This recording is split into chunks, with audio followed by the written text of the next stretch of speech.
sur chaque réseau social un petit peu important, vous avez la possibilité de limiter les personnes à qui vous donnez accès à vos informations. Le deuxième point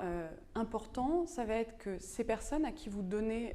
accès à vos informations, il faut les protéger également. Et donc, vous avez la possibilité sur tous les réseaux un peu connus de cacher votre réseau et de ne pas faire apparaître les personnes avec qui vous êtes en contact. Ce qui peut être utile notamment vis-à-vis de votre employeur actuel ou vis-à-vis même de votre entourage personnel si vous n'avez pas forcément envie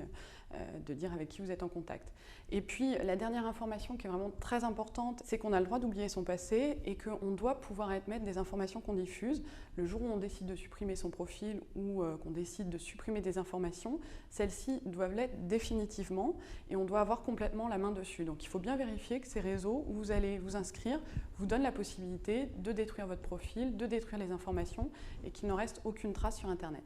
Même quand vous prenez finalement toutes ces précautions, il faut quand même être très sélectif sur les informations que vous allez diffuser et les personnes à qui vous allez les diffuser, dans la mesure où dès que vous allez publier une information sur votre profil, là encore une fois,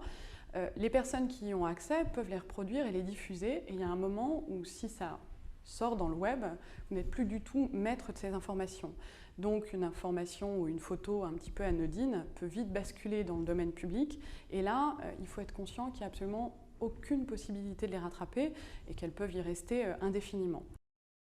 Concernant les groupes et les forums, à compétence égale recommande également d'intervenir plutôt sous un pseudo, de manière à pouvoir parler librement et ce que les avis et les informations vous concernant ne vous suivent pas indéfiniment.